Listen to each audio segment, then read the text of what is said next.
Welcome to the Predictable Revenue Podcast, where frontline sales leaders teach you how to build and scale an outbound sales team.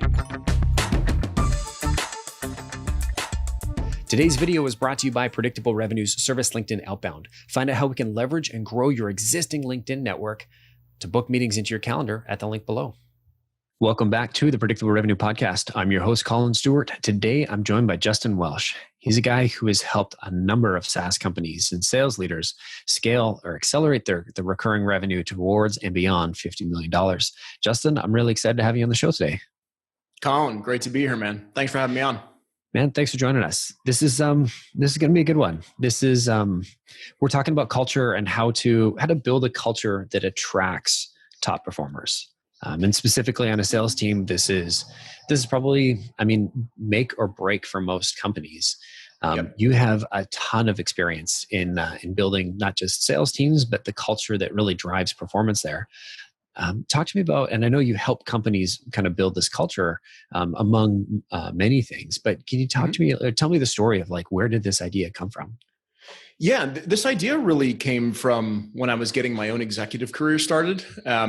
Some people may know me from my previous business, which is a company called Patient Pop here in Los Angeles, where I live.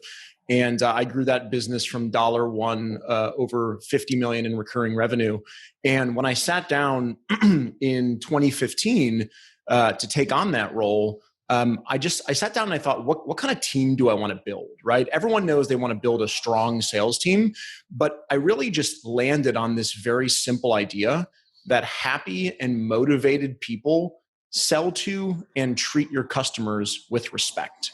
And so when I thought about that, I thought, hey, it can't just be top performers. There has to be a unique culture that goes along with hiring top performers, because I want everyone fluidly to move together to really serve our customers.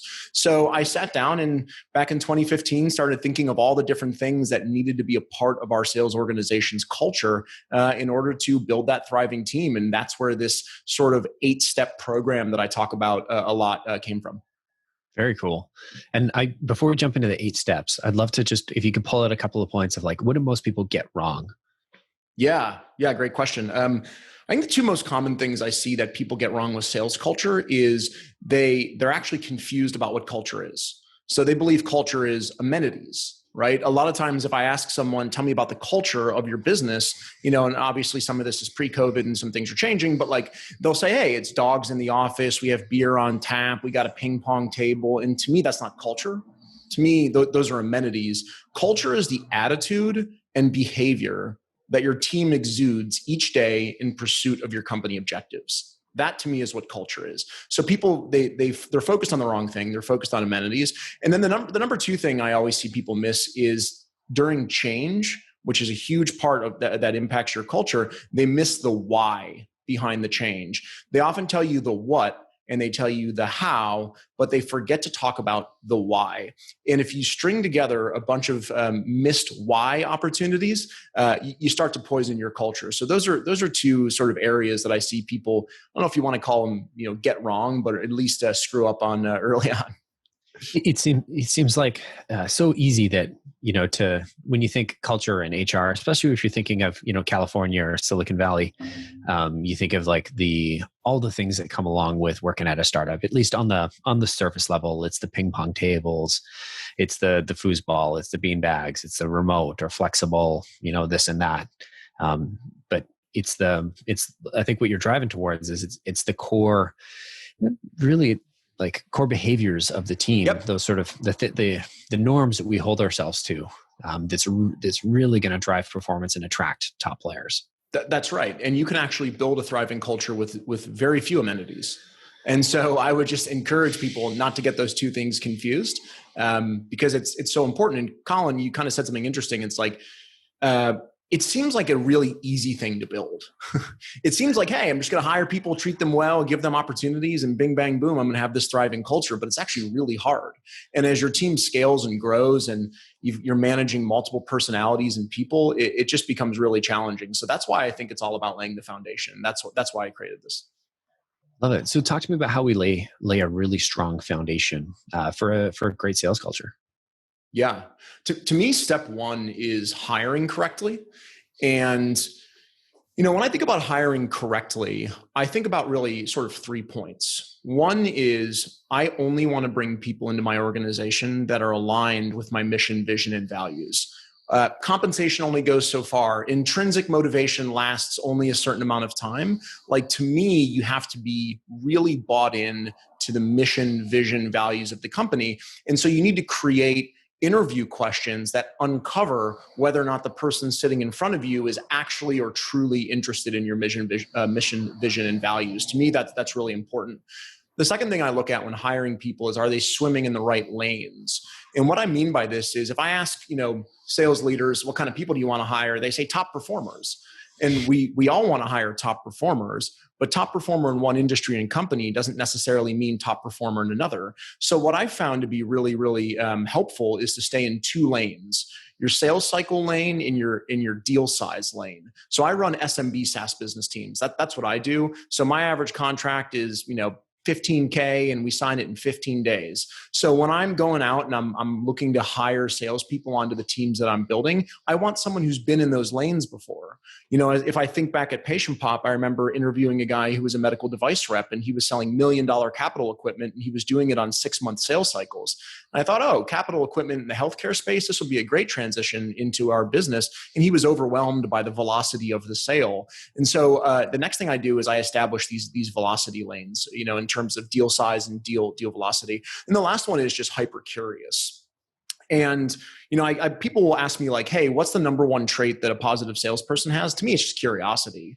If you're curious and you want to know how things work, you naturally will figure things out. It takes care of almost all of the other soft skills, is if you're just curious. If you Google things, if you teach yourself things, if you watch YouTube videos to get educated, you are going to be someone who is likely, it turns into a top performer. So aligned with mission, vision, values, swimming in the right lanes in terms of deal velocity and deal size, and then hyper curious. And that curiosity should come out in the questions they ask during the interview.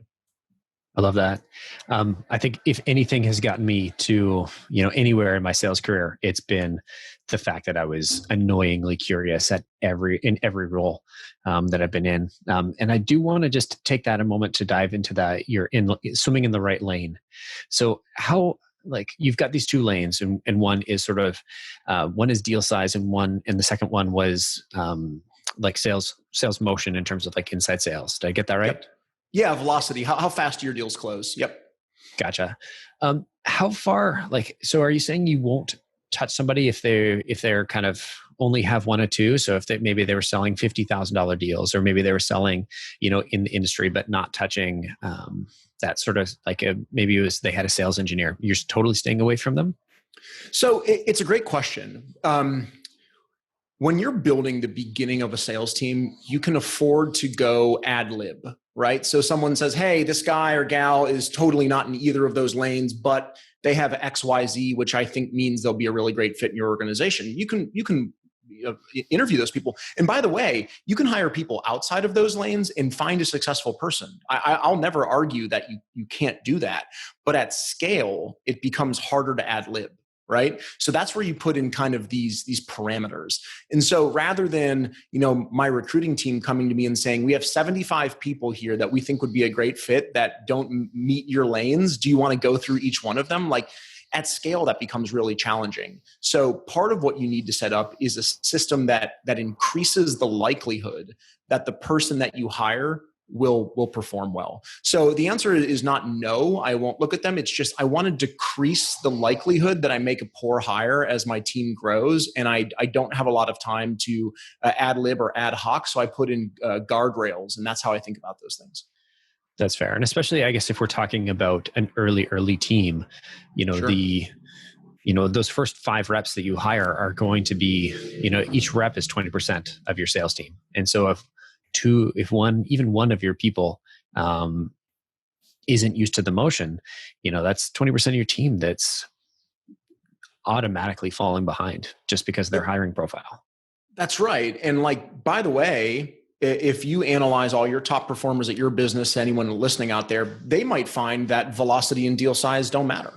Maybe it's two other things. I think the picture that I'm trying to paint is you need to have good hiring criteria, and you need to make sure that you're adjusting your hiring criteria on a regular basis to make sure that when you talk to 100 people, you have the best likelihood that those 100 are going to be successful in your business. And that might be different criteria for different people. Well said. And so if we've nailed the hiring element, what comes next?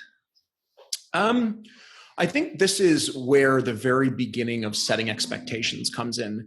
And I so frequently see people or businesses make a hire where someone's been through a pretty rigid and long interview process. They've come in, they've met with the team, they've done virtual calls, they get the extended offer, they show up, and it's like, oh, wait a minute, I didn't understand. I thought the compensation was structured this way. I thought the quota was structured this way. I thought my support was going to work in this particular way.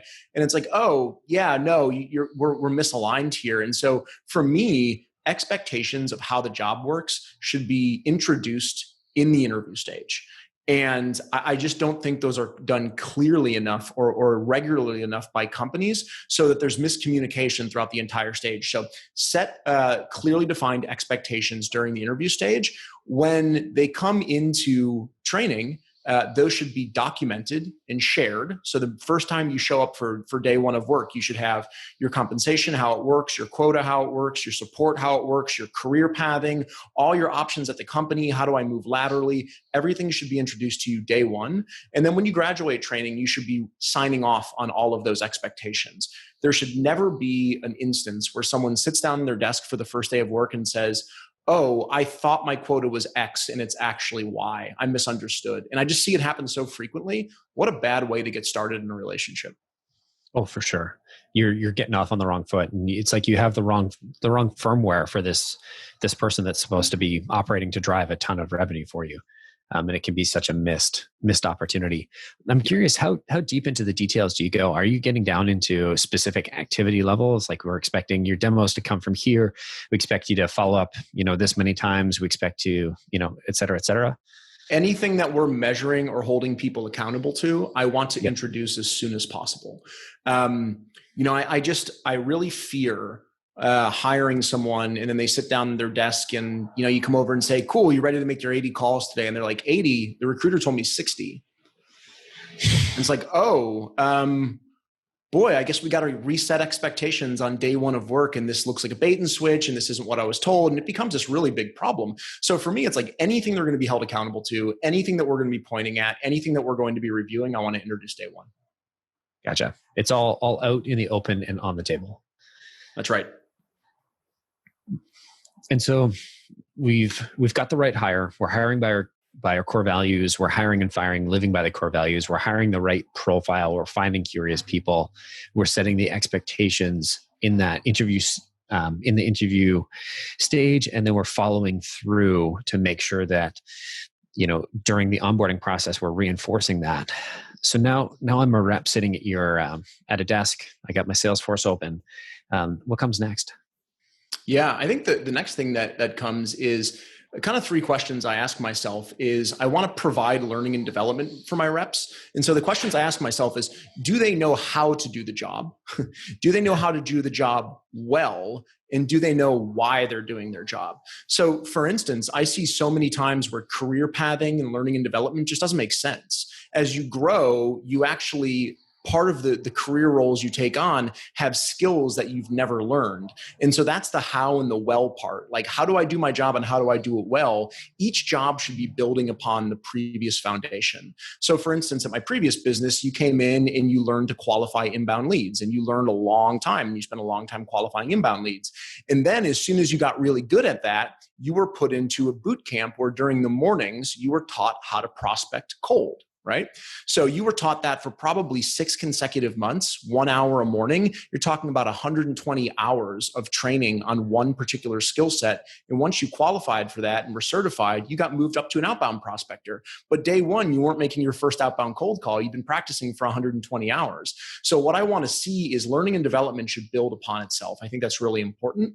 And I think that you need to have coaches that focus on each of those things. So one thing that I instilled at Patient Pop with the help of my VP of Inside Sales, Kevin Dorsey, who is really the mastermind behind this particular point, which is onboarding coaches. So coaches that are really specific around helping people up level their skills when they first come into the organization. And so we give people an onboarding coach, and they report to one manager during their ramp period so that they can learn all the fundamental skills, and that manager's been trained on that. And they get an onboarding buddy, someone who's a top performer that can help them navigate the organization effectively so they know where to go for things. And then maybe lastly, kind of closing it all out, is what I call VP or exec level engagement. And I think that the executive on the sales team, whether it's a CRO or an SVP of sales or whatever, really can help connect the company dots. So one thing that I always like to do is engage with the team on a regular basis and remind them, how are all of our jobs connected? Like, how do I depend on the guy below me, and how does he depend on the girl below him, and so on and so forth down the ladder, and then right back up the ladder? How are we all connected? I want ownership of people's jobs. I want them to know that other folks in the organization depend on them doing their job effectively. And so I think that VP level or that C-level engagement on the sales org is really critical to really round it all out. Beautiful. Interesting note. We actually had Kevin Dorsey was, I think, the 7th guest on the show. So arguably the coolest, I think his episode was 007. Nice. And it was one of those ones where you had some amazing guests. And I just remember getting on having him on the show and just being totally in awe of realizing how little I knew about sales management, coaching and development. So yeah, I think he was at Snack Nation back at the time. Yeah, Katie's great. He was at Snack Nation and Service Titan, and then I hired him on as my VP of inside sales, and he ran my inside sales team, and then I had a field sales team and a channel sales team as well. But he's an excellent leader, a great coach, and I'm sure a hell of a podcast guest. Yes, he was definitely a hell of a podcast guest. I want to say we actually had the pleasure of one of his reps closed a deal while we were recording. And so he took us out of the room, and you could see them ringing the gong. Everybody was super jazzed. And so if I reset to the process here, if I come back to the process, we've onboarded them well. We've built out this learning and development plan. What is the next stage? Because I imagine that doesn't go away. That's an ongoing, continuous thread that we're going to weave throughout the entire engagement.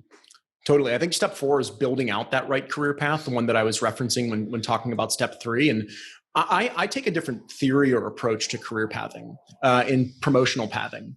So I come from an era, I graduated school in 2003. And when I came into the market, you usually worked at a job for a minimum of 2 years before you were eligible for a promotion. And I think in this era of limited attention spans, it's really important to give people things that happen quickly all the time, and for people to shoot for something on a regular basis. And so I'm a huge fan of having multiple sales roles. Like if you look at a company like Yelp, they've got 15 different AE roles that you can move through. I love that. I want people to be hunting for that next role. So I make promotions frequent, and not just frequent, but I like to unlock wins at every level. So every promotional level should come with a small salary increase. Every promotional level should come with an opportunity to make a larger OTE. It should come with stock or equity grants if your company is doing that. It should come and unlock new leads or new opportunities or new partners. I always want the guys and gals on my team to be striving for that next role all the time. And by making them 6 month to 8 month career pathing promotional opportunities, you get this hungry team that's just constantly looking to move forward. And I don't know, in the sales organizations that I've built, that's worked really well for me, because everyone's just driving towards the same goals. And that's, in turn is driving the company revenue really effectively. I could see how that would create a team that is constantly focused on what is the next thing, and it's not just settling into, I've hit my quota and I'm comfortable. Right? You create sales these little... Yeah. Sorry, I was going to say sales is monotonous, man. You hit quota for 18 consecutive months and there's no... you take home a nice paycheck, don't get me wrong, but there's no win. There's no achievement. I like to gamify everything. I'm just a big fan of that.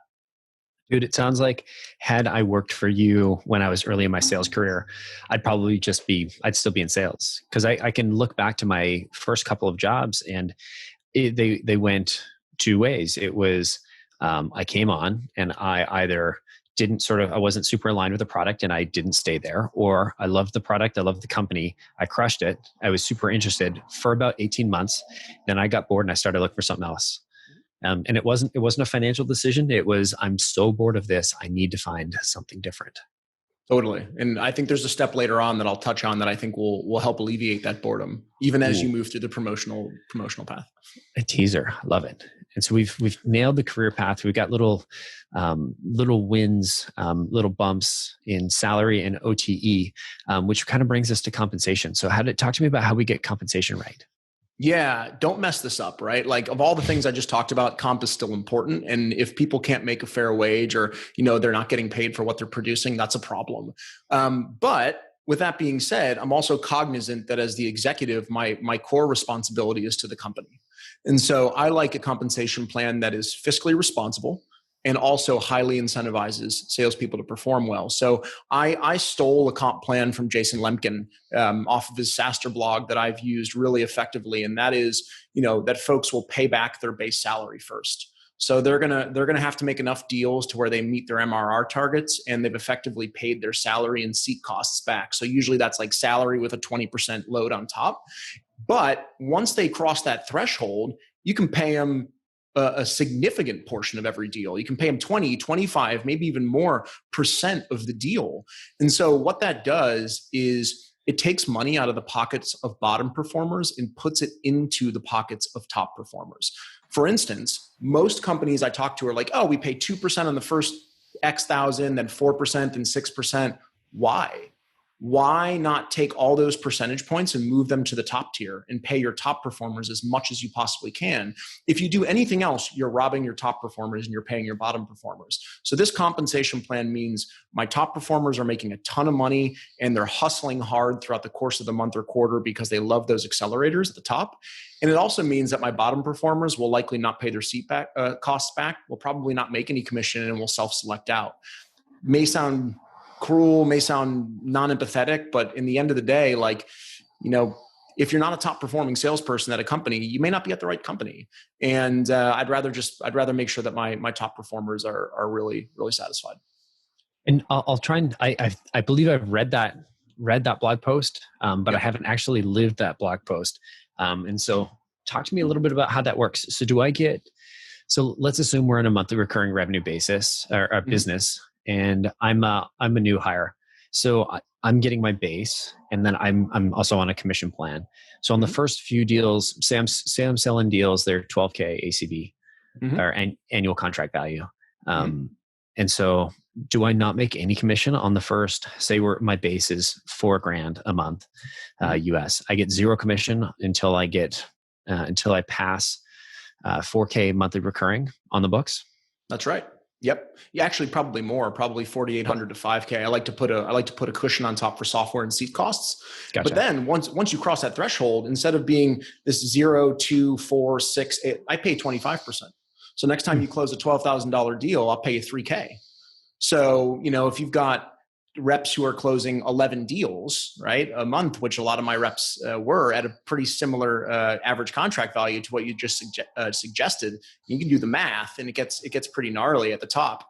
I remember looking at my top performers and the finance team coming and saying, "Did you know that this person made $365,000 last year, and she is only 24?"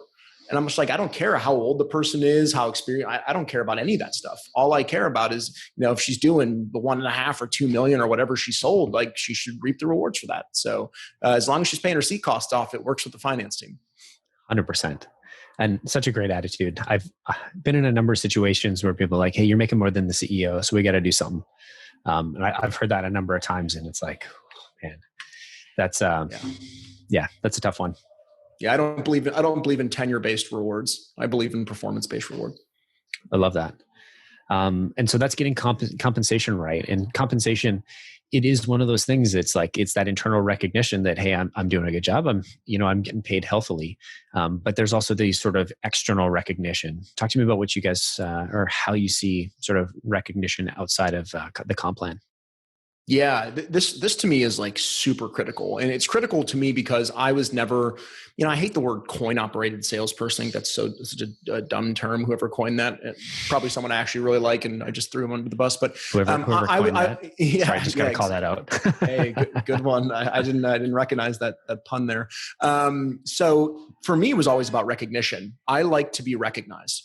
I like to be recognized in front of my peers. That is what drove me. So I want to do the same for my team because I'm sure everyone is motivated differently. So the first thing that we did is we had something called daily mantra goals, which was recognition for the team if they achieved their team's daily goal.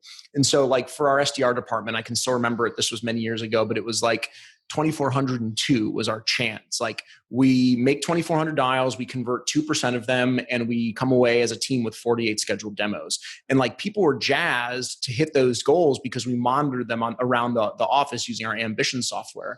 And every time the team would hit the goal, we drop $50 into a bucket. And it's like, yeah, it's $50, no big deal. But if you hit it all across your 20 work days, you got $1,000 in that bucket. And at the end of the month, we would draw a name out. And they'd walk home $1,000 richer.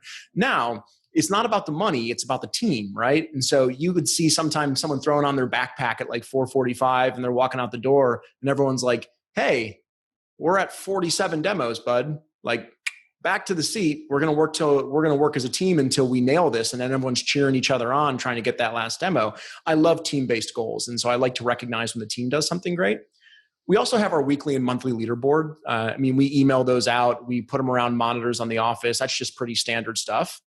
We also had some pretty cool monthly contests. So I think everything's changing with COVID, right? I think companies are more cash aware and things like that. But we had a couple of really fun contests where people could win a private plane and 2 nights in a hotel in Vegas or wine country with a significant other if they won the revenue of the quarter award. And we put them up on a wheel and spin it, and someone would take that home. So people loved that. And then quarterly awards. Like I know quarterly awards sounds like something really simple, and it is. But it's not about emailing the awards. It's not about sending the awards to their office. I marched every single salesperson that won an award every quarter in front of the whole company. And people used to complain, do we have to do the sales awards? Those are like 40 minutes long. Absolutely. It is 40 minutes well spent. It's 40 minutes where all the winners have smiles on their faces and they feel like heroes in front of the rest of the organization. Telling me you're not willing to invest 40 minutes of time in your top salespeople to make sure that they're motivated to do it again next quarter. No way. For me, I never wanted to miss those things. So quarterly awards and recognizing in front of the company was huge.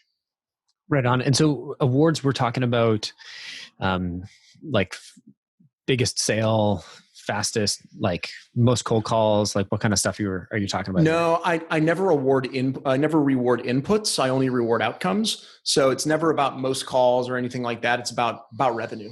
Right? So who led the field sales team in revenue? Who led the inside sales team in revenue? The channel sales team? We would do like rookie of the quarter, things like that, but it was always based on outcomes and never on inputs. Gotcha. Love it.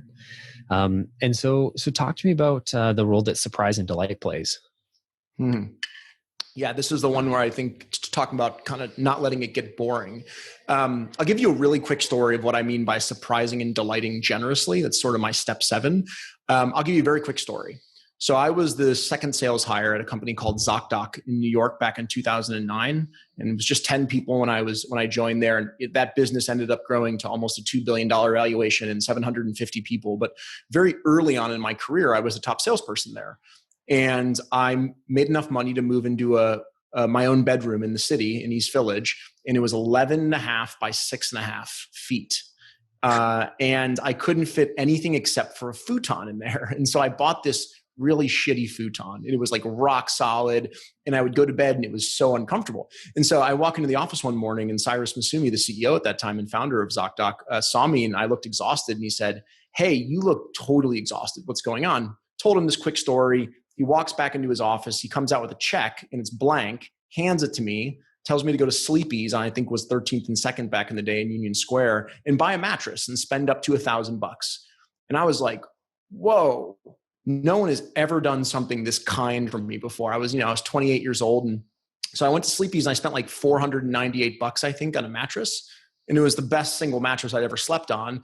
And like, I always remember that. Like every day that I went to the office, every day that I went to work, like I remembered this bed that the CEO bought me. What an investment. And I said, like, looking back, it was a $498 investment. It bought 5 years of loyalty and top performance. Like, that's amazing. And so I try and do the same thing. And I don't just do it around, if people are tired, but I like to do something I call collecting hobbies. So I like to have my ears open. What do people like? Surfing, playing guitar, going to concerts? Like, what is it they like? And when they do something really well, I like to find a personal gift. right? So a guy on my team named Jeff Parker at Patient Pop was a sales analyst. And, I heard him talking about SQL database, and I'm not smart enough to know what that stuff is, but he was such a strong performer that one quarter I walked up and said, "Hey man, General Assembly down the street on 2nd Street's doing a SQL database course. It's $1,200. I bought you the 3-month course membership." And he was just completely enthralled. And that's just because I just was listening and I just heard him say that. And Jeff's still at Patient Pop, and is a loyal dude. So I love making those investments. And last but not least is I like to just make myself available. I think every executive should be having office hours. I think every executive can learn from hearing from the people on the front lines. And if you're not willing to give up your time, then you're probably going to miss a lot of really, really incredible learnings. So that's what I think about, is just surprising and delighting people generously, is with personal, thoughtful gifts and giving them your time. And I love the fact that these gifts they're personalized. It's not monetary. It's not like you're handing somebody, hey, you did a great job. Here's $480, right? Because that's a one-time feel good of like, oh, you handed me $1,000 check. I argue that, and I think you're kind of proof of this, that if you're a CEO, I just handed you $1,000 check and said, go get it sorted. Let me cover that.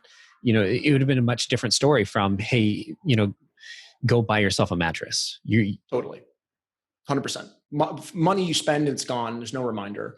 Every night that I got a good night's sleep, every morning that I woke up feeling refreshed, I could tie that back to my business. What a great thing to think about when you think about your company is, a good night's sleep, feeling refreshed and feeling thankful. Phenomenal. And that mattress was a part of your life for totally. Those 5 years. And like you said, a constant reminder. I still have it. Do you really? I do. It's in my parents' house in Ohio, but I have it. That's phenomenal. I can't think of anything that I've bought for. Actually, you know what? No, I've got one thing that I guarantee I got it for one of our guys who was doing a great job, and he's into magic cards. And so I did a little bit of research and I found a great one, and it was a really, really old one, and one that I knew he wouldn't spend that kind of money on himself. I got it for him, and I guarantee he'll never sell that. And it'll be like a source of pride every time he looks at it. Totally. When you think about rewarding your team with a gift, just think about buying something for your significant other. Totally. And the funny experience is that buying him that card was like, I had a great time doing it. I felt amazing. So selfishly, it was also a really awesome thing for me that I get to. Yeah, it's great. So we've talked about making sure we're recognizing people and surprising them and delighting them. How do we make sure that everything stays on track? And talk to me a little bit about how you solicit feedback from the team. Yeah, definitely. So there are three things that I think are really important when it comes to having a feedback loop. The first one is just a simple anonymous suggestion box. And I don't mean like a physical box. It could be a, Google Forms or whatever, software you use, but you want to make it anonymous and you want to encourage people to leave feedback. But with the caveat that I don't read feedback unless it's solutions oriented. I'll tell the salespeople like, hey, you can send in 50 pieces of feedback. If it's just complaining, I'm not going to read it. If it's just pointing out a problem, unlikely to read it. If you point out a problem and you say, here's an option that I considered for a potential solution, I'll read those all day. I just won't deal with using a suggestion box as a complaining box. That's why I don't read Glassdoor reviews for the most part. It's usually 1 or 5 stars. And I don't really learn anything. So make it anonymous, make it solutions oriented, set the expectation that you won't address them unless they're solutions oriented, and you get really great feedback. That's number 1 for me. Number 2 is quarterly ENPS surveys, so employee net promoter score. So you want to measure your promoters, your neutrals, and your detractors. Are they going up, down, staying the same? What are the consistent themes? What's the sentiment analysis? All that different stuff. I analyze that every quarter when I run teams, just to make sure that we're not taking our foot off the gas or our eye off the ball on a particular topic. And then the last one, which I think is the most fun and the most rewarding and the most helpful, is what I call the Senate team. And this is an elected group of salespeople that aggregate feedback and present it to leadership. So each division, inside sales, sales development, field sales, channel sales, their reps will elect a senator. And that senator, again, peer elected, and that senator will go around and collect feedback from their team. And they'll kind of aggregate that feedback and make it really neat and clean. And then we'll all, pre-COVID, we all went out to dinner. And the senators each got about 15 minutes to walk through the feedback that they got from their group. And then the leadership team, myself and some of my leaders like Kevin, made a commitment to have addressable points within 2 weeks. Where it's like, great, these 7 things, we heard you guys, these are going well. These 4 things are challenging. In 2 weeks from now, we'll present to the Senate team what our solutions and suggestions are to help solve these 4 things. And that kept like everybody connected top to bottom, right? You got leadership team working with peer elected senators who are working with, the folks that elected them. It's a pretty cool system. It works a lot better, at Patient Pop than it works, in the world. Not a topic that I am, I have a background to cover, but I'll just say, yep. Mm-hmm. But I love the idea. It kind of answers one of the pieces that I've been trying to figure out with predictable revenue. We've pushed the whole company remote because we've had to, and people's safety and all that. And we're trying to figure out, how do we make sure that we are getting this, that we're still getting feedback and bubbling it up. And we've got the surveys that go out. But I love the idea of having a small group of, elected officials that are elected by the peers, and on a quarterly basis, they present their findings and then to the senior leadership team. And then we get a chance to review them. And 2 weeks later, oh, man, thank you. I'm legit gonna steal that. I'm gonna go talk to my senior team about it on Wednesday. I stole it from ZocDoc, and everything that I have ever done successfully, I've stolen shamelessly from someone else. So I think that's every piece of sales knowledge that I have in my brain is all stolen from other people. Nothing original came from here.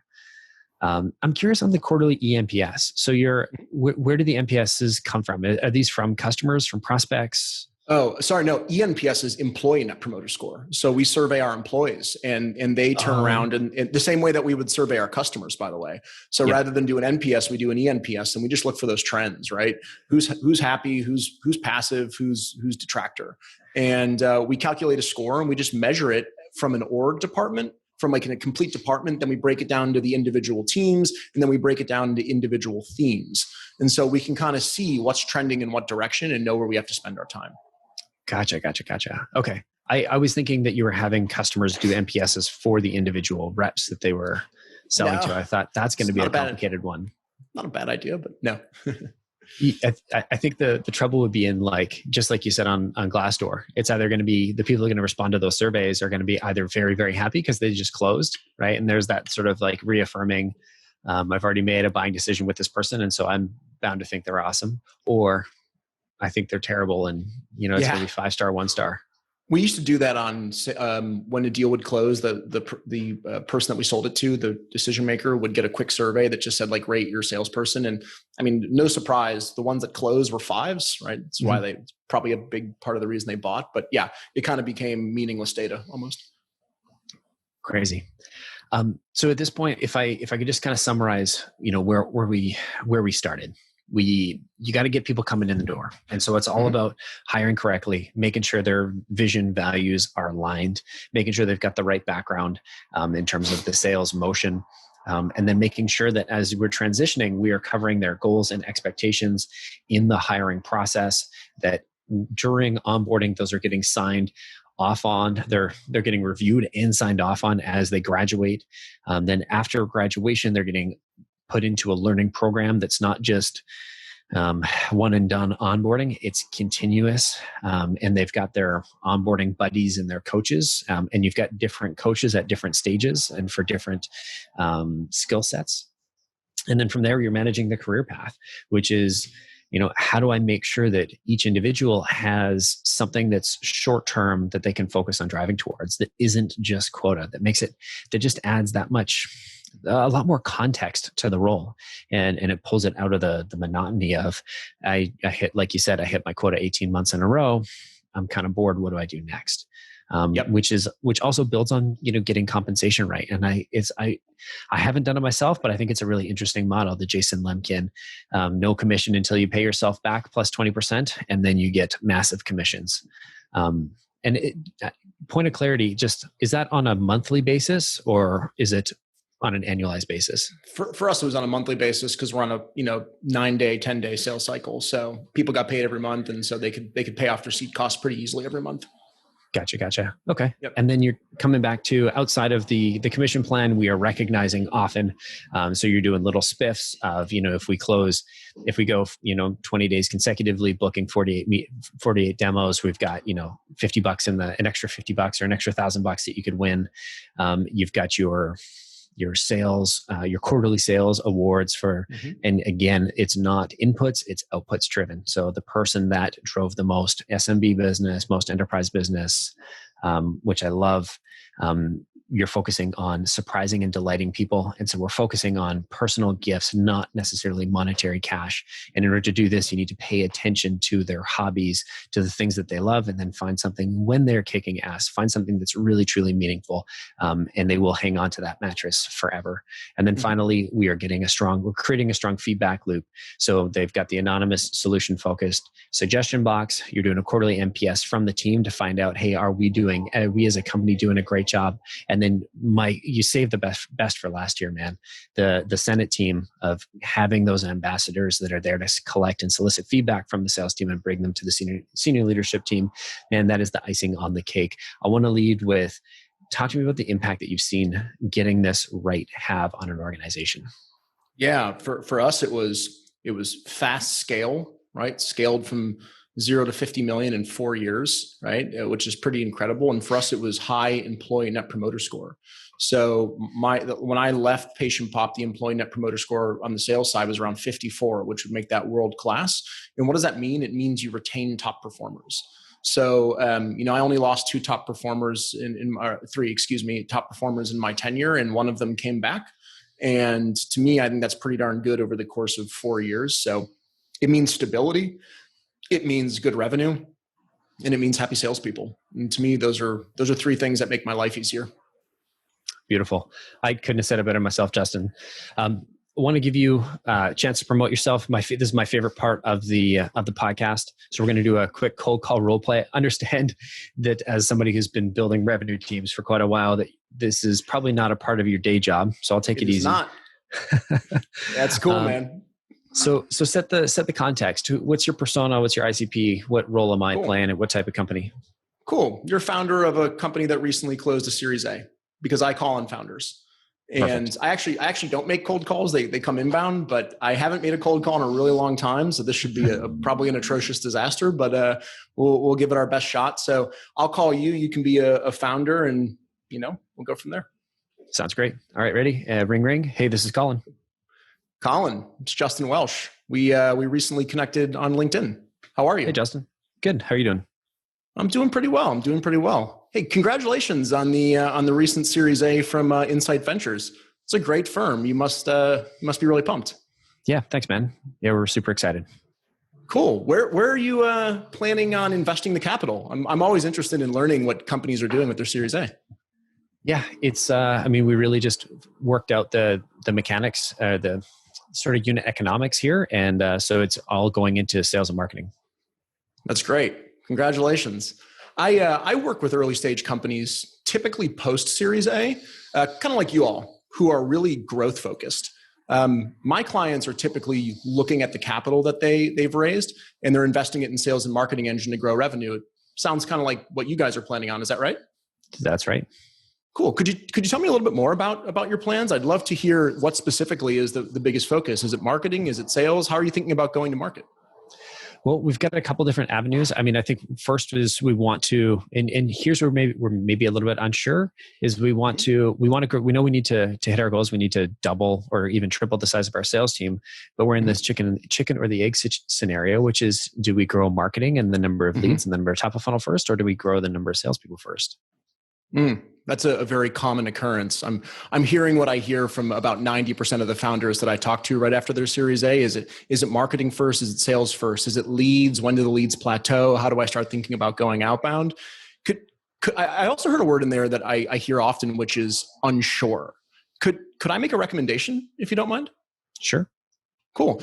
Why don't we set up 30 minutes, you and me, and I'll review the first pass that you put together for your go-to-market. And if you think my feedback is valuable, then we can talk about what it might look like for me to help support your go-to-market efforts with my firm. I support pre or post Series A early stage founders who are looking to do exactly what you're doing. And I thought my analysis may save you some of the trouble that I had earlier in my career when I made some big mistakes. And if I can save you some expensive mistakes, it might be worthwhile. What do you think? Sounds great. Also, for somebody who doesn't cold call, one of the best we've had on in a while. Justin, thank you so much for coming on, man. Cool. Glad you liked it, Collin. Thanks for having me. And I made it through the toughest part. Oh, dude, you crushed it. If people are in love with the cold call and they're thinking, hey, I'm in that sweet spot, post Series A, looking for a little advice, what's the best way for them to get in touch? Yep. They can go to my website at theofficialjustin.com. That's theofficialjustin.com. They can email me at hello@theofficialjustin.com, or they can connect with me on LinkedIn, where I post usually every morning, or they can follow me on Twitter at Justin Sass, Justin SAAS. Right on. Thanks so much for coming on the show, Justin. Collin, thanks for having me, man. Right on. See everybody else next week. Bye. All right. Shout out to Predictable Revenues Service LinkedIn Outbound Service for sponsoring this video. As a founder and sales leader myself, I know most of the best practices in terms of like what I need to be doing on LinkedIn. But sometimes I just don't have the time. You know what the right things to do are, but it comes down to a trade-off of where's my time better spent? And can I find somebody to click around on LinkedIn for me and book meetings, and then I can focus on higher level activities. And so think about it. What's the best use of your time? If you're a founder, sales leader, and you have a team, you need some meetings, I'd encourage you to check it out. I'm using it myself. I'm obviously the founder, so I'm eating our own dog food. But if you're curious, click the link below to learn more.